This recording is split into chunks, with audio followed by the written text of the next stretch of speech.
매일 아침 책 읽기로 하루를 시작하는 행복 습관, 미라클 독서입니다. 오늘 함께 읽어볼 책은 메타인지 생각의 기술. AI 시대 직원부터 CEO까지 메타인지로 승부하라. 오봉근 지음 원앤원 북스에서 펴낸 책입니다. 차례. 머릿말. AI 시대에 필요한 유일한 역량 메타인지. 1장.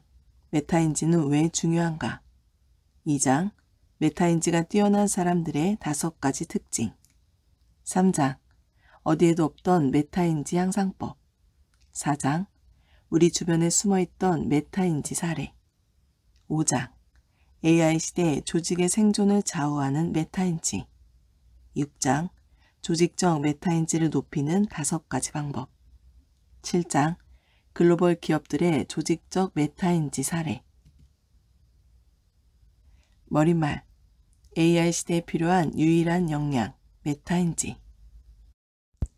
업무 센스가 있다, 유능하다, 또는 일머리가 있다 등의 여러 추상적인 수식어로 묘사되는 일 잘하는 사람의 실체가 무엇인지 필자는 상당 기간 고민했다.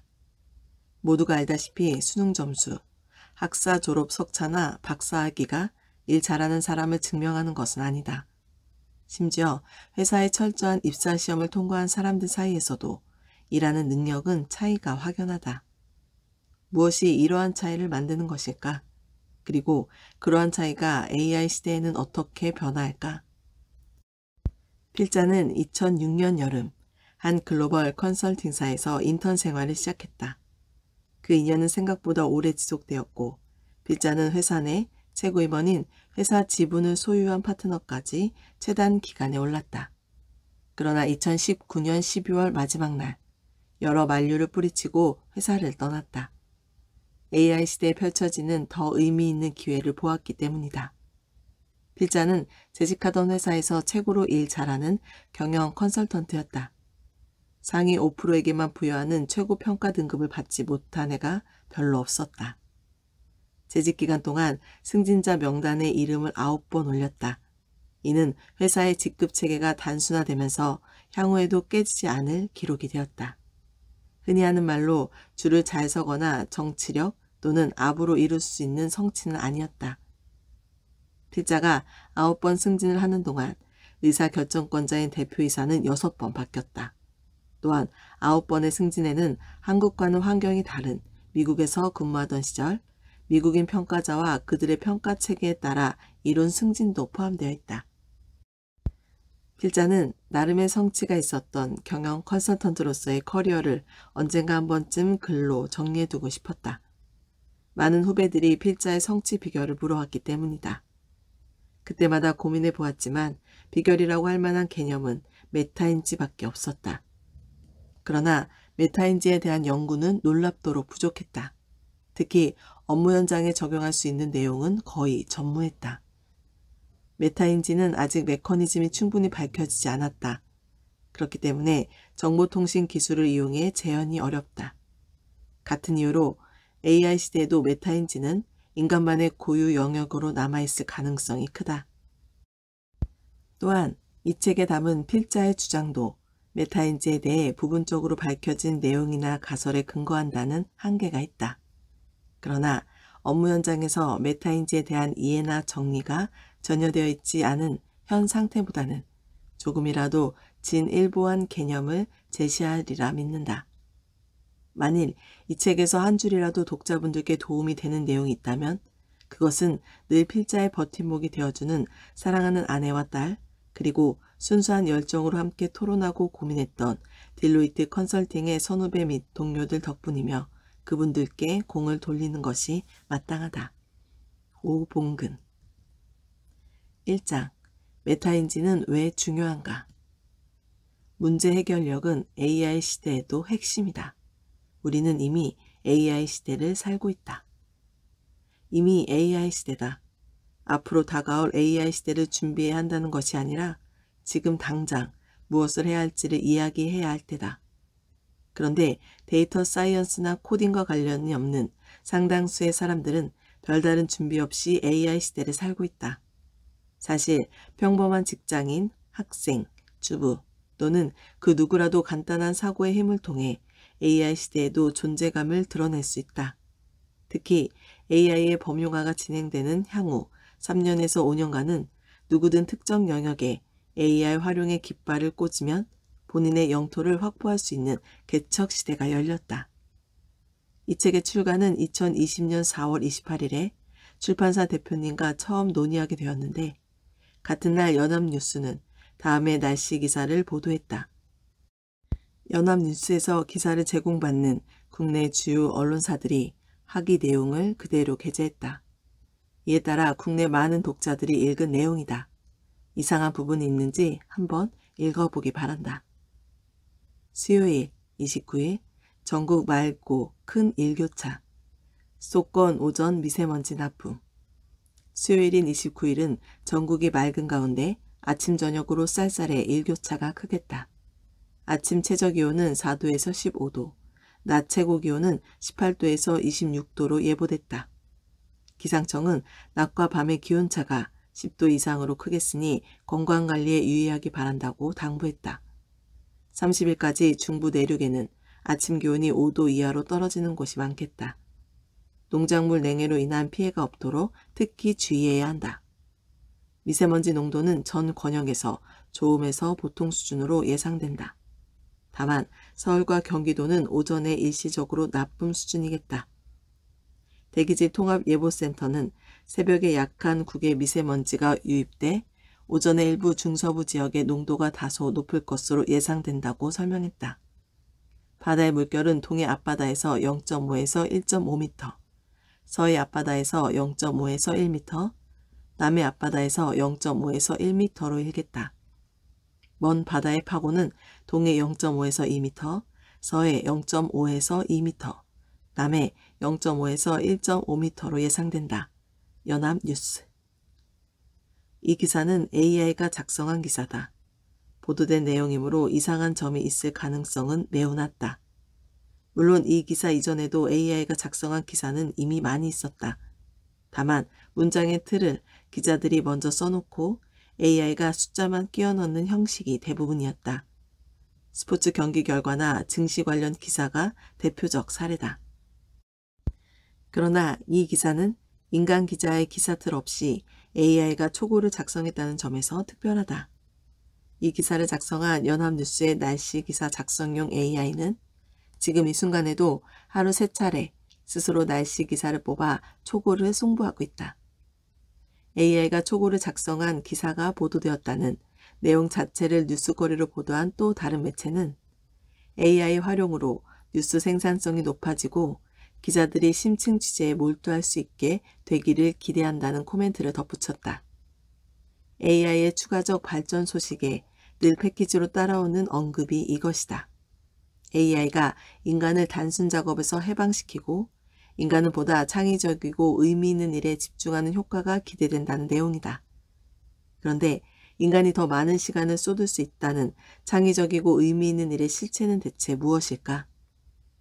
창의적 영역이라면 가장 먼저 예술 분야가 생각난다. 제 아무리 AI가 기법이나 기술적 측면에서 인간을 앞선다 할지라도 인간 고유의 감성적 가치가 내재된 문학, 음악, 춤, 미술, 영상 등의 작품은 그 표현 자체만으로 누군가에게는 위대할 수 있다. 유치원에 다니는 딸아이가 그린 그림이 실력면에서는 형편없지만 그 부모에게는 한없이 소중한 것처럼 말이다. 따라서 AI 시대의 인간의 창의력을 기반으로 진행해야 하는 예술 분야는 이 책에서 논외로 하겠다. AI 시대의 인간미에 기반한 논의는 AI 시대의 공감과 창의력이 중요하다는 요지로 시중에 많이 소개된 도서들을 추천한다. AI 시대에는 문제 해결력이 더 중요하다. 이 책에서는 인간이 더 의미 있다거나 더 생산적인 일에 집중할 수 있도록 해준다는 것의 실체가 무엇인지 따져보는 데 더 중점을 둔다. 나아가 평범한 직장인 수준에서 더 의미 있고 생산적인 일을 하려면 당장 오늘부터 향후 3년에서 5년간 어떤 역량을 개발해야 하는지에 집중하고자 한다. 필자는 이러한 논의를 시작하기 위해 앞서 AI가 작성한 날씨보도 기사에서 무언가 힌트를 얻을 수 있지 않을까 주의 깊게 살펴보았다. 실제 해당 기사 말미에는 기사가 인공지능 자연어 처리 기술로 자동 작성되어 편집자의 데스킹을 거쳤다 라고 각주를 달고 있다. 해당 과정을 담당한 것으로 보이는 기자의 이름이 바이라인으로 붙여 있기도 하다. 언론계에서 데스킹은 흔히 책상에 앉아 업무를 보는 비중이 높은 차장급 이상 고참 기자들이 후배 기자들의 작성 기사를 손질하고 헤드라인을 결정해 출고하는 일을 말하는 것으로 알려져 있다. 이를 바탕으로 추론하자면 적어도 날씨 기사 작성 및 송고에는 더 의미 있고 생산적인 업무와 그렇지 않은 업무가 다음과 같이 구분되었다고 볼 수 있다.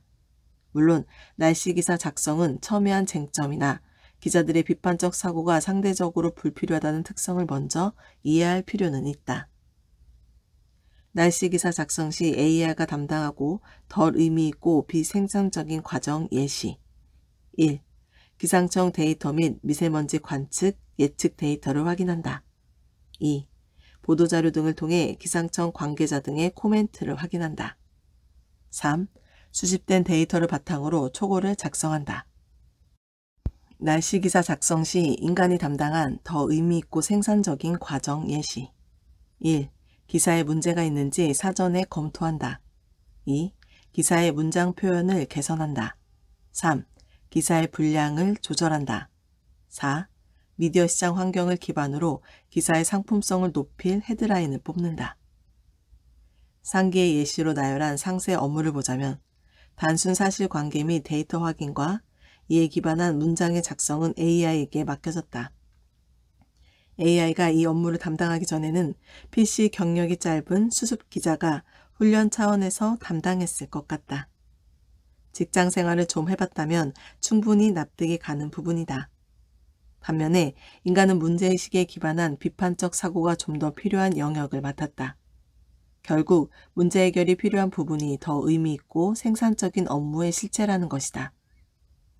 고객사의 문제를 해결해주고 수수료를 지급받는 것이 업인 경영 컨설팅 회사에서 오랜 기간 근무했던 필자가 볼 때도 앞에 묘사된 데스킹이라는 과정은 다음의 문제의식을 갖고 시작한 전형적인 문제 해결 행위다. 또한 AI가 담당한 업무보다는 고차원적 문제 해결인 것도 확실하다. 데스킹 과정에서 답해야 하는 주요 질문 예시 1.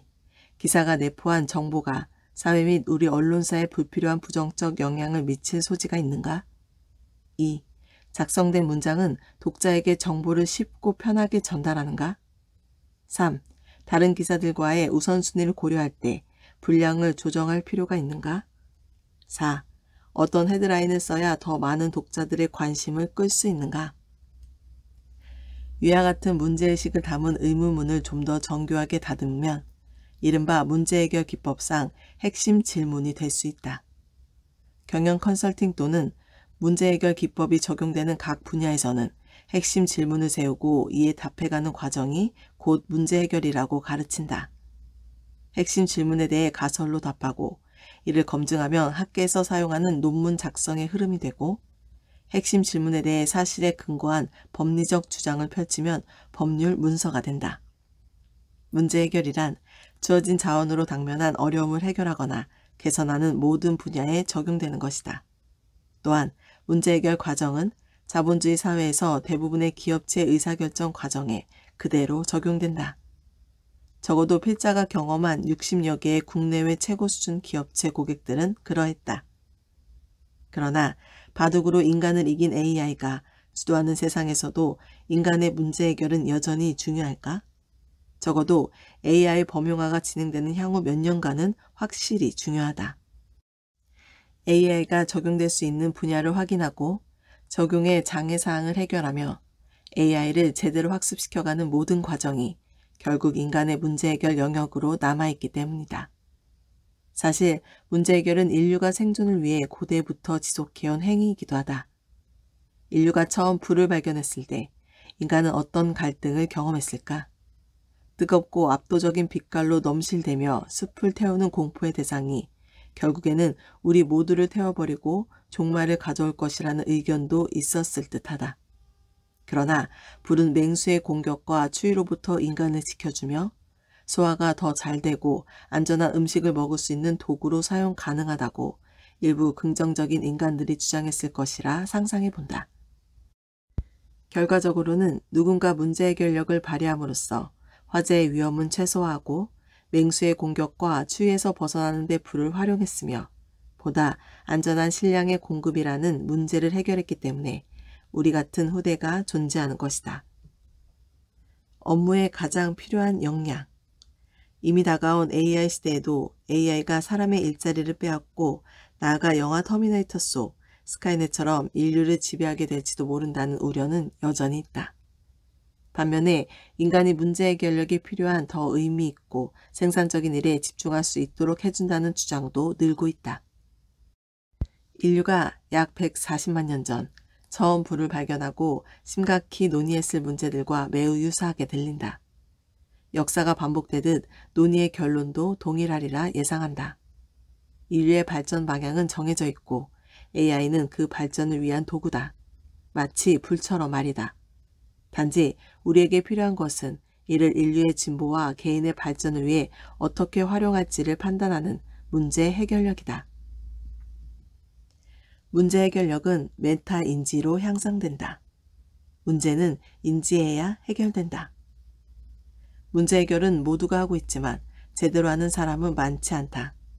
IQ, EQ와 같이 문제 해결력에는 개인마다 능력 차이가 존재한다.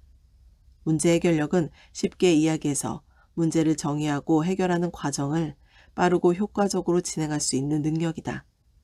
문제를 해결하는 과정은 간략히 요약하면 다음의 단계를 거친다. 문제 해결 과정 요약. 1. 문제가 되는 사항을 파악한다. 2. 대안을 도출한다. 3. 보유한 자원 활동 가능성을 판단해 최적의 대안을 결정한다. 4. 실행한 뒤 결과가 만족스럽지 않으면 다른 대안을 도출해 제시도 한다.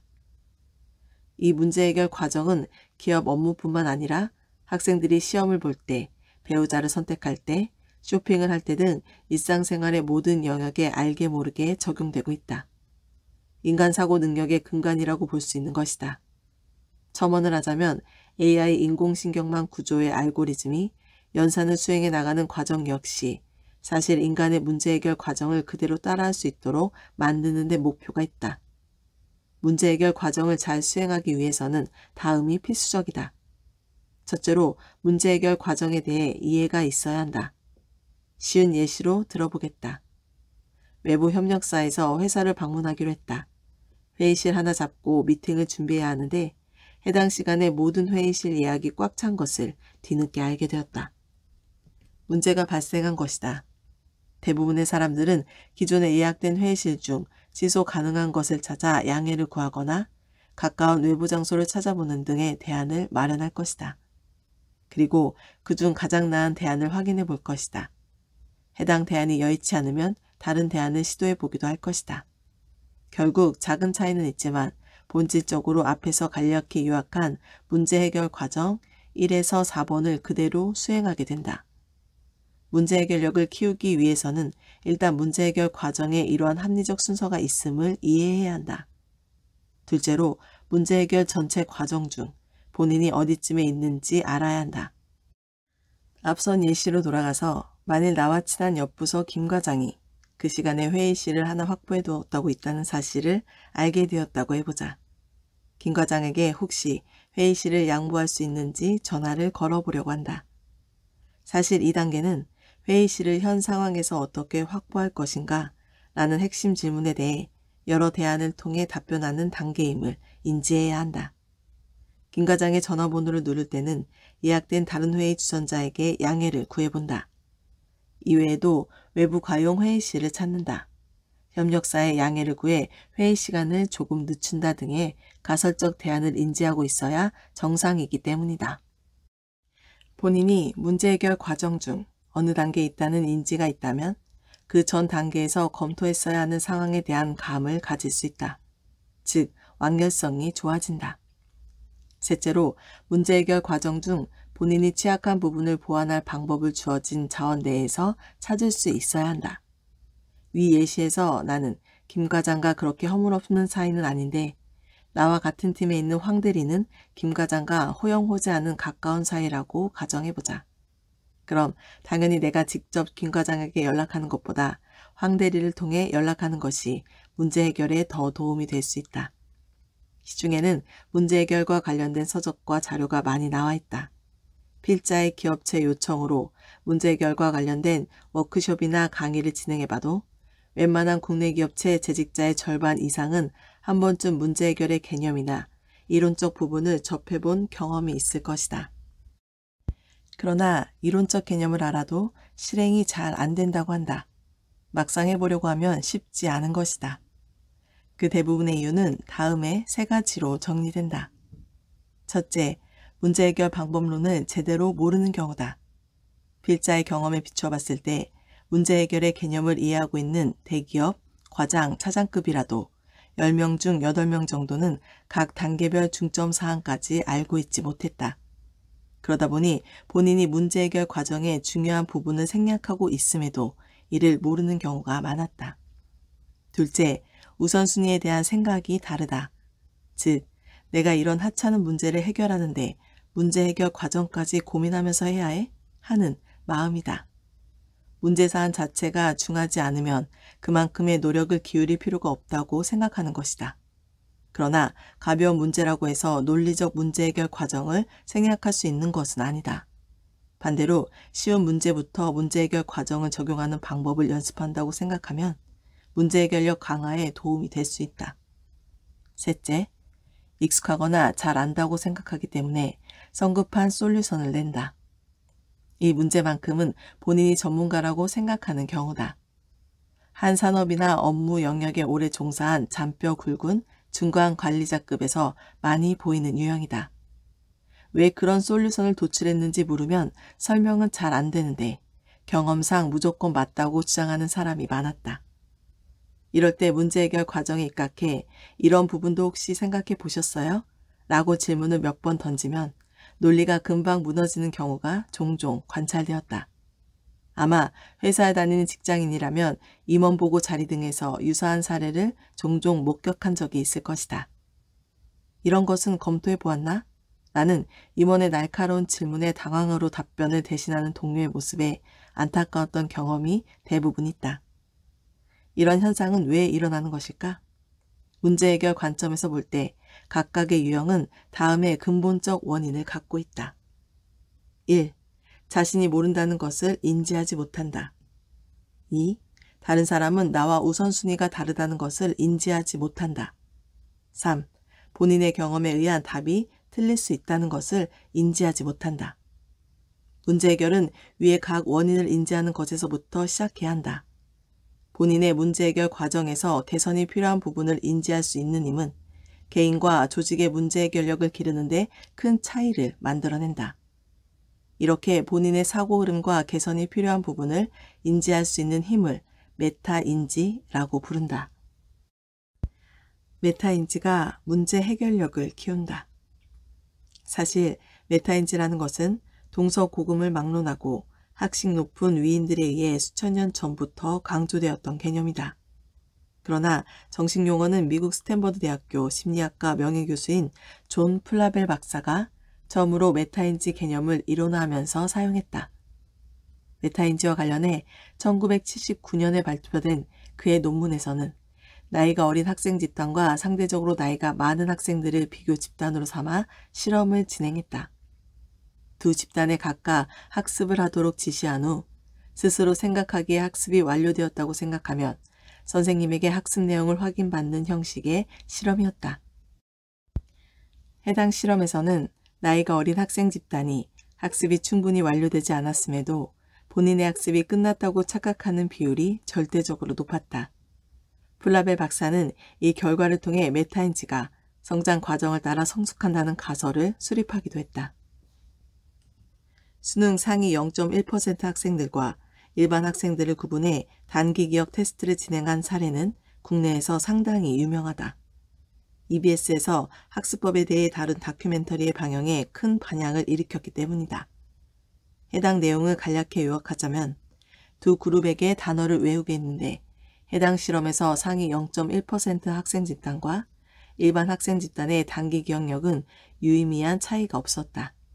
다만 본인이 암기한 답이 맞았는지 틀렸는지 아는 인지 능력은 큰 차이가 났다. 상위 0.1% 학생들은 한 명을 제외하고 모두 본인이 무엇을 맞췄고 무엇을 틀렸는지 정확히 알고 있었다. 자신이 무엇을 알고 모르는지 인지하고 있었던 것이다. 해당 프로그램에서는 이것을 메타인지 대표적 사례라고 설명했다. 이러한 이론과 실험들로 메타인지는 수업 및 학습 분야에서 상당히 알려진 개념이 되었다. 콜롬비아 대학교 심리학과 리사손 교수의 메타인지 학습법과 완벽한 공부법 등 학습에서의 메타인지를 소개한 책을 보면 추가적 시사점이 있다. 상위권 학생들은 메타인지가 뛰어나기 때문에 본인이 취약한 부분을 잘 인지하고 있고 이를 보완하기 위한 전략적 목적으로 사교육을 받는다는 것이다. 반면 대부분의 중하위권 학생들은 막연한 불안감 해소나 의지를 높이려는 목적으로 학원을 가는 시기다. 메타인지가 높으면 도구의 활용에도 유리하다는 이야기다. 즉, AI 같은 도구도 어디에 활용할지 판단하는 데 훨씬 유리하다고 볼 수 있다. 나아가 메타인지라는 개념을 학습이 아닌 업무 영역에서도 적용할 수 있을까? 기업체 고객들의 메타인지를 돕는 일을 장기간 해온 필자는 오히려 학습의 영역보다 더 광범위하게 메타인지가 적용되는 곳이 기업 업무 환경이라고 답한다. 특히 앞서 논한 바와 같이 문제 해결을 중점적으로 진행하는 업무에서 메타인지는 대단히 중요할 수밖에 없다. 문제 해결력을 키우는 거의 유일한 방법이기 때문이다. 필자가 근무하던 글로벌 경영 컨설팅 업체에서는 1년에 2차례 구성원의 문제 해결력을 평가한다. 이 중 문제 해결력이 특히 중요한 기업 전략 컨설턴트 54명 중 상위 약 15%에 해당하는 평가를 받은 8명이 있었다. 이들이 스스로 인지하는 자신의 개선점을 자가평가지에 기술한 내용은 평가자가 생각하는 평가 의견과 정확히 일치했다. 심지어 중간평가에서 개선사항으로 지적받은 내용의 실제 개선 정도를 본인이 스스로 인지해 기술한 경우도 있었다. 본인의 문제 해결력 개선을 위해 어떤 노력을 했고 그 결과가 어떨지를 연말평가에 상세히 기록한 것이다. 반면 업무 역량의 문제점이 지적되어 인사조치까지 고려해야 하는 하위 성과자에게서는 반대의 결과가 관찰되었다. 이들은 평가자들이 생각하는 개선사항을 상세히 전달하고 코칭해도 본인의 개선점을 스스로 납득하지 못하는 경우가 많았다. 문제 해결 전문가 집단이라고 볼 수 있는 경영 컨설턴트의 문제 해결력 강화와 관련된 조언들은 이러한 평가 과정에서 상세히 확인이 가능한데 대부분 다음 3가지 처방으로 수렴되었다. 1. 문제 해결 과정을 다시 한번 상세히 인지시킨다. 2. 주변 이해관계자들의 우선순위를 지속적으로 인지시킨다. 3. 본인의 답이 틀렸을 가능성을 끊임없이 인지할 수 있는 체계를 만들어준다. 사실 컨설팅 회사뿐만 아니라 거의 모든 기업체는 핵심 직원들의 문제 해결력을 육성, 강화하는 데 관심이 많다. 실제로 많은 예산을 들여 해당 내용을 교육하는 기업 사례도 종종 목격했다. AI 시대에는 AI를 기업 활동 어디에 어떻게 적용해야 하는가에 대한 핵심 질문에 답해야 하는 문제 해결 과정이 필수다. 필자가 경험한 거의 모든 기업들이 중시하는 핵심 질문이기도 하다. 이에 대한 문제 해결은 결국 직원들의 역할이므로 이들의 문제 해결력을 강화하는 노력은 어찌 보면 피할 수 없는 부분일 것이다. 오늘 미라클 독서는 여기까지 읽도록 하겠습니다. 오늘도 감사합니다.